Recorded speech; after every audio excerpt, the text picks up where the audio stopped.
The Human Torch was denied a bank loan. We got 30? We're live right now. 30 seconds? We're live now. Oh, we're live now. Yes. I don't believe you. Hey, everybody. Welcome to SketchUp Live, episode 9. Special edition, Special Halloween edition. obviously. My name is Ron Burgundy. This is the comedian. Hey. And this is going to be a fun one. In case you haven't figured that out. A little off the beaten path this time. Seems like we're supposed to say something else now. I think we're good. All right. Yeah. So what made you pick Ron Burgundy? The mustache is going away tomorrow, so I thought it'd be a good time to Celebrate. just put some stuff around the mustache. That's nice. The hair is especially good. Yeah. It's uncomfortable. You should stick with it. Okay. Absolutely. Yeah. What about you? Huge fan of the Watchmen comics. Same thing. I had the fuel for a mustache, so I went for it. Nice. Yeah, this is not going to last either.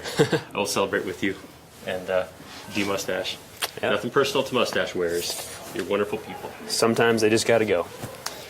So one of the things we wanted to look at here was using SketchUp to make Halloween costumes. So we have a couple things we're going to look at, and we're going to walk around and talk to some of our coworkers and see how they use SketchUp to make their Halloween costumes awesome. So first thing we're going to do is take a look at how I made this mask I'm wearing. Some of you guys may have seen this on the blog, but we're going to go ahead and hop into a little more depth and let you see the actual model that was used. So first thing that happened was my face was scanned again using the structure sensor from Occipital. Does that all sound right? Yeah. And this obviously isn't the only way to do a scan, but this created a really good-looking 3D mesh of my face, and we had it around, and it was quick and easy. So I imported that and then started drawing the mask. So to draw the mask, I wanted to have a work plane that I could kind of just draw the 2D shape on, just the general shape of what that mask was going to look like. So what I ended up doing was creating a rectangle. That rectangle just floats in front of the face. And then we went and looked at it straight on and, of course, turned on parallel projection. So that gave me a straight on look at how this mask was going to sit on top of my face. This rectangle, so rather than using X-ray, which would have been an option, I actually used a solid rectangle filled with a 50% opacity.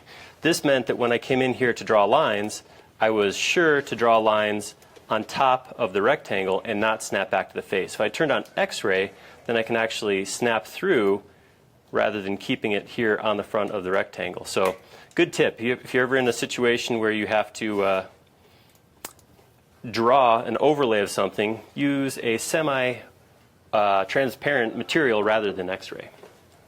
All right, so what I did from there was I drew the general shape of the mask. I did draw this in halves and then make it components and copy it over. Everything was done in quads, so all four-sided geometry, because I knew I was going to use Sub-D to smooth this out. There's an extension for SketchUp. We've talked about it a little bit before. I took that then and used push-pull to pull that right through the face. You can see it's not a full face scan. I did just get the front of my face scanned, so just kind of crunched it right through there. And then I used the tool Vertex Tools to give it some shape. And this was really just kind of winging it. I really didn't have an exact idea of how this was supposed to look or how it was going to subdivide or anything like that. But using Vertex Tools, I can come in and actually grab an individual point and then actually move that around rather than using move tools or something like that. It was really easy to move points. The other things that Vertex Tools does is it honors quads. So I knew that, again, using Sub-D, which is the next step, would work if I use Vertex Tools to do that shaping. So this is what Sub-D gave me. So again, this is still pushed through the face, but I have nice smooth lines. And this is actually the geometry that ended up creating the mask I'm wearing. So last couple things to do was to intersect the mask and the face. I got rid of a bunch of extra polygons here. I didn't need the rest of that head, just the pieces that were going to overlap. And then it was really just a group select, context click, and intersect with selected. That gave me all these lines right here.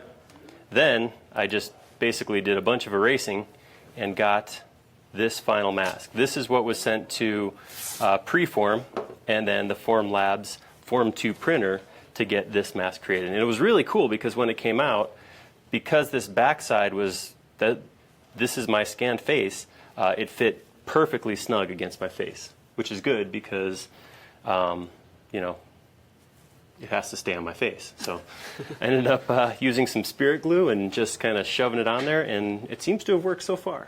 Looks pretty good. Thank you very much. Yeah. So that's kind of a look at the first thing we were going to take a look at, but now we're going to do something we've never done on Facebook Live before. This is kind of serious. We're going to go mobile. So not something we're 100% on. This is I'm pretty sure this is going to turn out awesome, but we're going to see how awesome. 3, 2, 1, still awesome. Okay, cool. So we're going to start walking around, and we'll start by taking a look at the costumes of our producers. Whew! Earthquake. Hey, Facebook Live. So Morton Saltgirl and Slash are here in the office. And we're going to get rolling. Like I said, experimenting.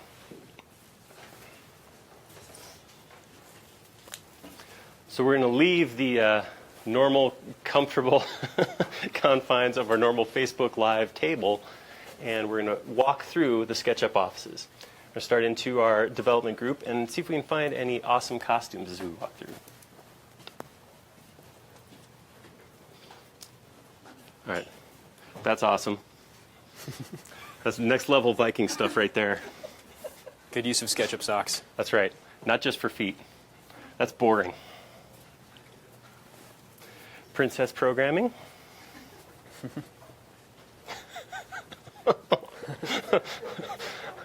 Take a look back there. That's some commitment.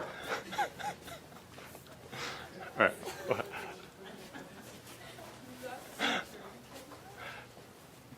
That is awesome. I got to take a look real quick.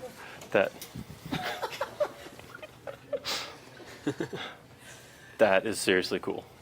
Does it talk? Oh, hey, come around here for a sec. I'm just noticing something on the screen there. See? A little SketchUp prototype right there. Very cool. That's a contender. That is awesome right there. All right, so we're going to Find some more SketchUp powered costumes. They're right here. Turn back this way. Whoa. Okay, we found some good stuff back here.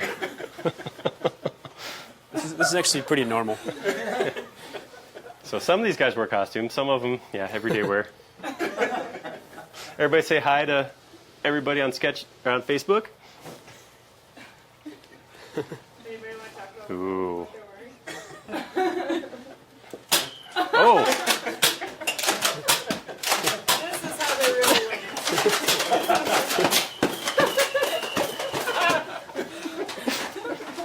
unfortunately, this is not really a weird thing. The gun thing happens a little too often, I think, probably. But normally there's less dinosaurs in these fights, so that's kind of cool. All Pretty right, good shield. Wow. and we'll move through.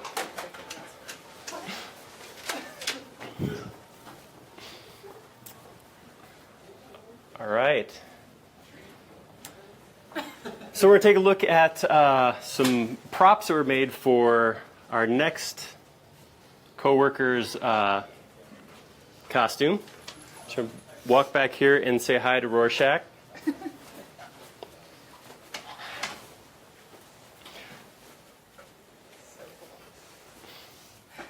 Oh, Ty. That's what I meant, Ty. When I said Rorschach. How's it going? So Ty printed an awesome, awesome 3D prop. An awesome, enormous 3D prop.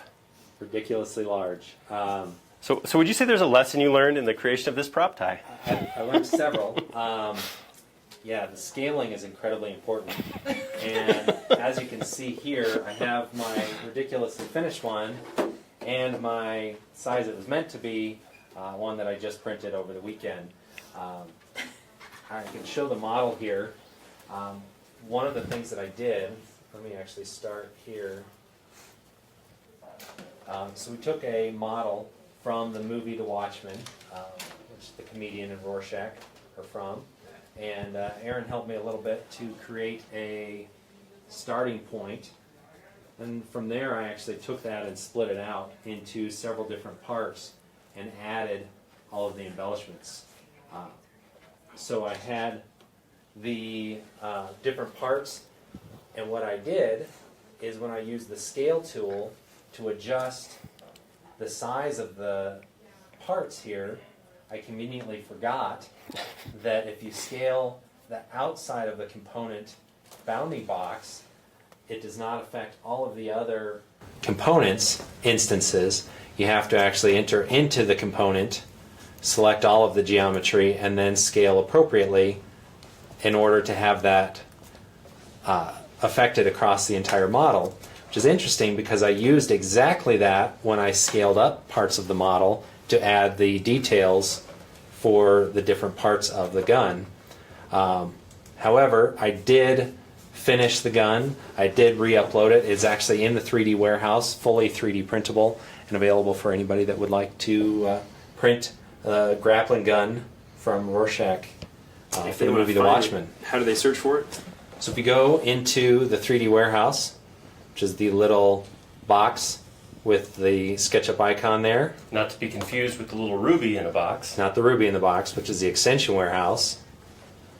Go into the 3D warehouse. It happens Oh, to there be you go. there. But if we go back home, you can search for Rorschach.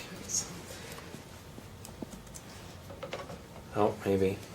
If I misspelled it. Let's see. Let me try this. No spell checker on Extension Warehouse. No. Let's try this again here. Uh-oh. I also just uploaded it this morning, so it may not be in the... let's see. Let's try one other place here. We believe you, though. It is up there, I promise. It's right here. Okay, so there we go. Rorschach, Watchman, grappling gun. I'll make sure that the search happens, but it is available. You can download this. That is properly sized, correct? This is the properly sized one. All the pieces are adjusted so it can be 3D printed and used as a fun prop to be Rorschach. All right. Awesome. Okay? Well, thank you very much. Absolutely. Have a good one. All right, moving on. Conference rooms. This isn't set up right now, but we're going to have a little Halloween party in the near future. We're going to have some stuff back here for kids. Employees bring their kids in. We're going to have a virtual haunted house back here. Cool thing about having some HoloLenses around the office is when you want to do something like make over a room into a haunted house, you just kind of have to load a 3D model and shut the blinds and throw people in there. It's pretty awesome. That'll be fun. All right, walking back through to the other side of the office now. Oh, that's... yeah, I won't say anything else. That's that. There we go. Little Indiana Jones. Awesome. Yeah, this is. I realize this is the first time we've toured the office on Facebook Live, so we're skipping over some stuff. Got some old Halloween photos up of people. You can see this is something we do every single year. So these are pictures of employees and their families that came in and got their costume going. All right, so we're walking through the other half of the office now, and we'll see some more costumes through here. Not everybody has super serious costumes. Some of them are punny costumes. So like Rocky Road over here. Good stuff. We also have some pets dressed up over here. We're going this way though. Or we'll go Let's that do way. a quick peek. Quick peek over here.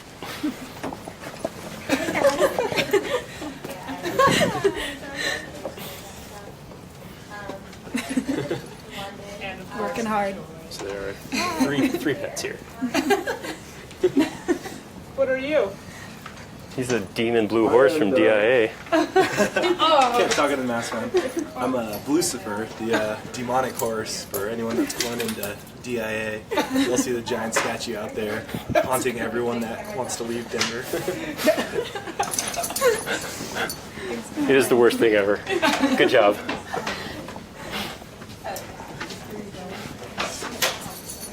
Carrying on through here. So this is our operations. This is finance, our sales group, EDU, Sputnik. So another, like I said, Spudnik. Spudnik, excuse me, mispronounced. And most of the people in the marketing pod are actually walking behind that right now, so that's why this is so empty. Almost everybody. Tell us about your costume, sir. Who are you? Hi, I'm Rick James. All right then. Wyatt usually uses that much sequence in his day-to-day outfit, so it's not that much of a change. All right, then we walk back to our customer success group back here. This is where we have our help desk, tech support, sales engineers, training, that kind of thing. And we'll walk around here and say hi to Lazan. Hi. Hi. Lazan has some awesome 3D printed teeth. Thank you. Thank you. Incredibly well modeled. Looks perfectly Very That's well right. modeled.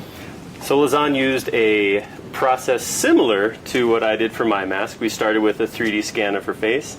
She actually got her whole head scanned, not just the front. And then modeled these teeth using, again, similar process with Sub-D, and then intersected that geometry to get a 3D printable Silence of the Lambs looking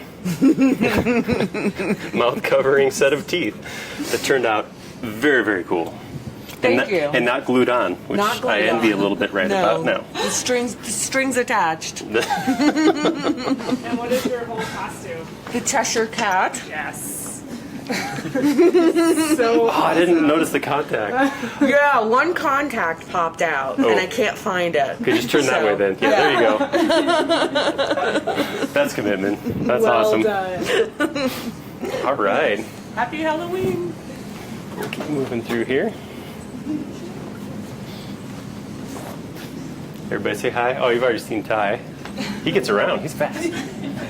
We're going to step into this conference room right here and talk to a gentleman who is, I would say, a costume enthusiast. This is our local Death Eater, Mr. Tyson.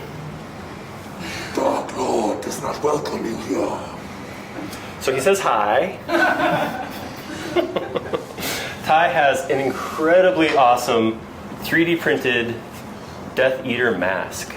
So in addition to the entire rest of the awesome costume, his mask was fully modeled and 3D printed through SketchUp. Gonna take a little look at what he did, how he did. Not why so much, but the what and the how.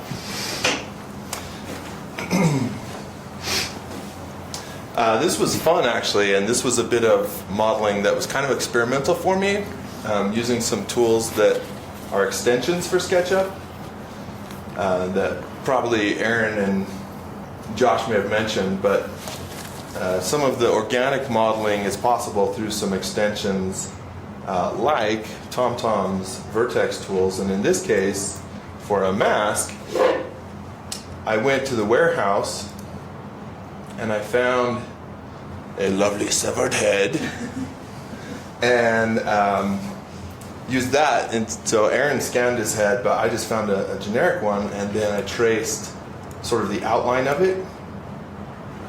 And then using, like say, these vertex tools, I could come in and start to shape this, pull this out a little bit, and then shape this directly based on the head back here. I could go in and start to pull different vertices.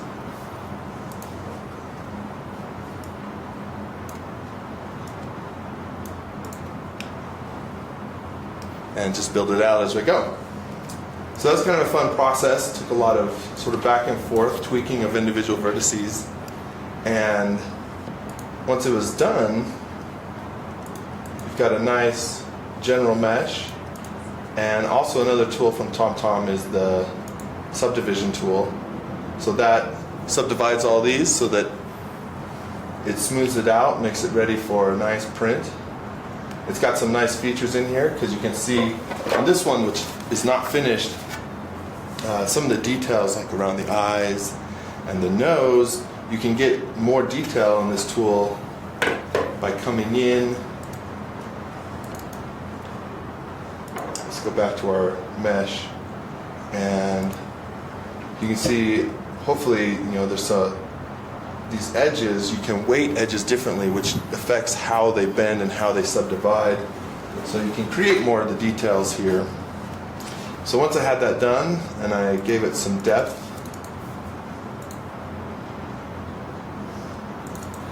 I was ready for printing it. This was bigger than what we could print on any of the printers we have, so I had to break it apart. And that's kind of the fun with 3D printing, is you sort of have to, strategize and use different things, different ways to print that's going to benefit you on the printing side. So in this case, I took the volume of the printer that I had and brought it in and said, okay, let's set this up. And started playing around with how can I divide this, not only in a way that I can get the whole print done, but also in a way that's going to make it easier for me on when I finish this side, right? So when I started looking at this, I found that really the best way to do this was something like this at an angle, and I could barely get the whole mask in, but I had a nice dividing line up here above the eyebrow. That way I wasn't cutting it across the eyes or someplace weird where it would be harder to sand that out. So once I had that done, I sliced this into 2 parts so that I could print those. Hey Tyson, Move this up. Yeah. how'd you Aaron. get the depth to the model, the thickness? Right, this. That was using Fredo's push-pull tools. So Fredo's got a series of push-pull, Fredo 6, and you can push-pull multiple surfaces, and so I pulled everything in. And that almost got everything. There was a little bit of cleanup that was required on a few individual parts, but that's how it was done, is just using that Fredo's push-pull tools. What's nice about having this mask and having the inside now is actually, if I wanted to ever come back, let's say I've got this mask as a generic one plus the inside that's built, and now I could come in and say, well, if I ever want to make a different mask, and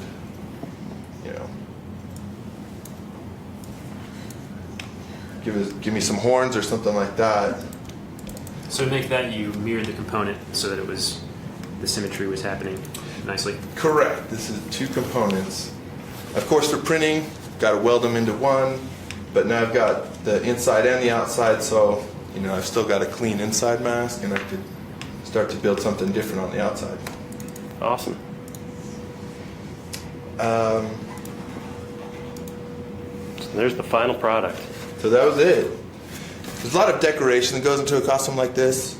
A lot of these swirlies. That was done in SketchUp too. I just built all these out in here so that I could have them cut out, and I actually attached them and then sprayed the whole surface and then removed them to create a lot of the decoration.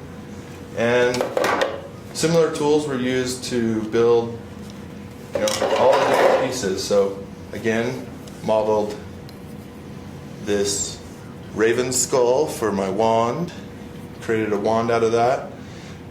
A lot of people have pointed out that ravens are not from Ravenclaw, because I wanted my Death Eater to be from Ravenclaw, and they also think that no Death Eaters ever come from Ravenclaw, but I just like to imagine they do. So if you get into this world, get ready to get picked apart by people who know it better than you. So Harry Potter disclaimer. yeah, Got it. Have fun and get ready for people to just. So Let's see that dark mark. this is fun. This is to make these bracers. I created a dark mark and a few other details. You can see the size. I know that Aaron and Josh, if they haven't covered this, they will, that you need to model sometimes a lot bigger in scale to get the details. So this is the big scale, modeled at, shrunk down, printed at, it was about 6 inches. And then I heated up this soft, just fake leather, pressed this in, and that creates a relief for me. Also fun, you can just take a Sharpie marker and quick scribble on this and then stick it on your arm and you get a dark mark that way too. So, oh, we can make that happen. So yeah, a lot of fun. Just trying to think of different ways to use SketchUp and 3D printing to accentuate a costume.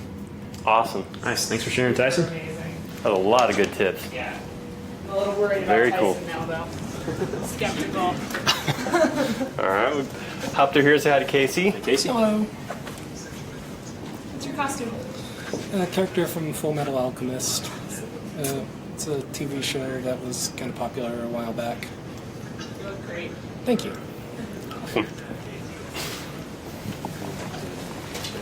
Yeah, we're just winging through here. One of the more formal parts of the office. It's where we keep our executive hammock.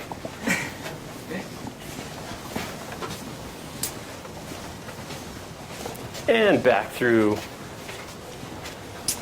marketing. Mark in marketing. Mark editing.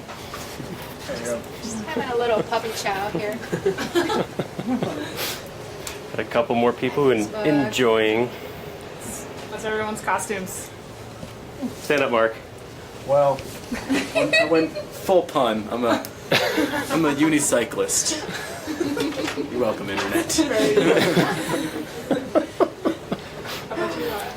I am the Dalmatian mommy to my daughter's puppy Dalmatian costume. So yeah, and just enjoying a little puppy chow. I'm trying to work here. Good job today. Yeah. Is the puppy coming for the party? She is. She'll Nice. be here about 3 o'clock. So. Very cool. Yeah. Good job, guys. And Corey? I'll just say, hey. That looks awesome. Just turn us to the back. There you go. Awesome. What about you, fine sir? I'm dead but alive. Cobain. It was Courtney. She killed me. Back through. I don't want to walk by him.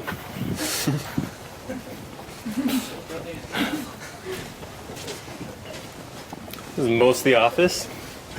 So we'll walk through our front entryway.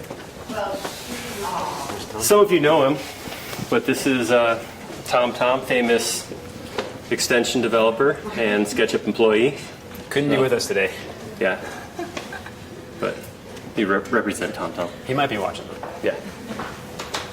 All right. Happy Halloween, Facebookers! It's Lisa, and as we walk back to our Facebook Live table, we walk through the Hall of Halloween's Past. These are some of the costumes from 2 years ago. See, Halloween is not a thing that's taken lightly here at SketchUp. People really commit to this. So, one more hello to say. This is where the design happens. Our design room, and a little unicorn in the corner. Who are these two? We're Asana Celebrations. Unicorns. Oh my god. puppy mom costume. Love it. Totally into it. Hello, world. What are you doing?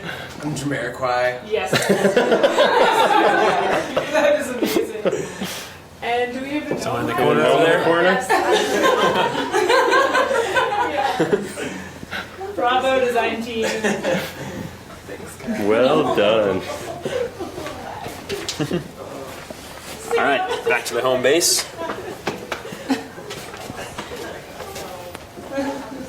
So that was fun. I'd say that Not a lot of people, saw some costumes, but Yeah. we're probably a couple SketchUp tips light. Yeah, so we saw some cool stuff, maybe some stuff that a lot of you think might be a little too complicated if you're just starting with SketchUp. So thought we would just draw a pumpkin, show a couple tips along the way. So am I plugged in here? Yeah, he's not. Okay. Yeah. This old school style with all these fancy cables. You also get to see what the other side of Facebook Live looks like. Behind the scenes. Not as magical as you Okay. probably were hoping.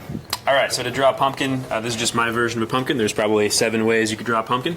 I'm going to start 8. with... There's 8, Josh. Oh, there is 8, yes. Okay.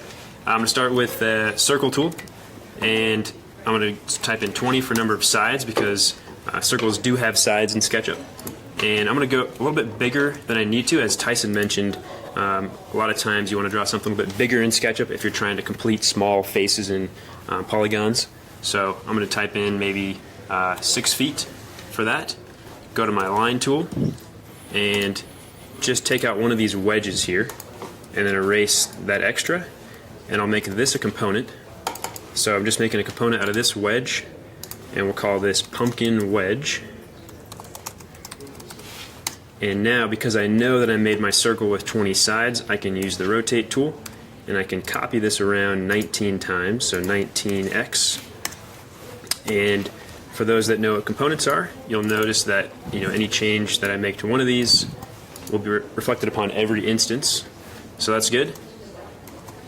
I'm going to push-pull this up. I'm going to go 7 feet, zoom out a little bit, and what's kind of nice here is if I go to, it's nested in these menus here, View, Component, Edit, Hide Similar Components, but I have a shortcut for that, so I can just toggle that on and off as I work on this one wedge. And the reason I'm doing this is because I want to see how the pumpkin takes shape as I'm drawing it. So I'm going to just use this surface here to help me draw what I think is a good cross-section for this pumpkin. And now I can erase this extra geometry. I only need one of these lines here now. So I don't need this. I'm going to copy, or I'm going to do a rotate copy here. Get a better view. And copy that using this line as a reference. I don't need those lines anymore, or this one. So now I'm going to just draw a line connecting these two. And I'm doing this so that I can snap to the midpoint here. So I'm going to select one of these arcs, do another rotate copy, snap to that midpoint. Now I don't need those lines anymore. And I'll do a quick scale of this middle one, and because it's attached to the other loop of edges here, you'll see that it will kind of scale everything together. So I'll use this right there. I'll just scale it up just a little bit. I might type in 1.1. That's a little crazy there. Let's try that again. And I'm just going for something that's a little bit more of a curve right there. So now if I turn back on the other components, you can see I kind of like what's going on there. So Wireframe pumpkin? Yeah, wireframe pumpkin. We're going to use an extension here called Curveloft. So here's the toolbar for that. Curveloft is from Fredo 6, similar to the joint push-pull that Tyson showed earlier. Whoa, and there goes SketchUp. Let's fire that back up. Luckily I saved right before that happened. So I'm going to jump back into this component here and pull up that toolbar. So double click into this component, click on this, and I'm going to loft between these lines. Whoops, let's try that again. So I'm going to click there. Nothing like live TV to make you sweat a little, huh? Or a big wig. So now I'm going to do the same on this one. And it's important to point out that the stuff that again. Josh is doing right now, he is using Curveloft because he received a 5-minute time limit to get this done. But most of this could also be done using some of the sandbox tools inside of SketchUp. So you can see I'm just kind of playing around with the different order of operations here. If I grab this middle line and this one, accept that, we'll double click and reverse this face, and we'll take a look. That pumpkin looks pretty good. I'm going to explode these two groups because it's already inside a component wrapper. And then now we can right click and smooth some of those edges. And then we'll use the eraser tool and we'll hide maybe these outside lines. And now jump out and take a look. Looks pretty pumpkin-y. Let's open up the materials browser real quick. Apply an orange color to this. And then for the face, as you saw Aaron do, you can draw a reference plane off to the side here. I'm going to throw a color on this just for the purpose of going into my in model category. Double click on that, take the opacity down, and now I'm going to take, let's get a good view here, and use the freehand tool. Draw a nice pumpkin smile here, and maybe a couple of eyes. Just like carving a real pumpkin. And now I don't need that anymore. So what's left is to push-pull this through the pumpkin. Go to X-ray mode to get a good view. I can double-click now on those to repeat that distance. And now I want to explode those component instances. Might take a few seconds, there we go. And then now select everything. And then we'll right-click and intersect with model. And so you can see SketchUp will draw those intersection lines there, and I can get rid of this stuff. And then maybe toss a color on that. And it's, you can probably call that a pumpkin. That you could. Or a jack-o'-lantern. All right, well, I think that's about it for us. Yeah. Hope you guys enjoyed it. And anything you want to say, Ron? Nope, just stay classy, SketchUp friends. Happy Halloween. Thank you.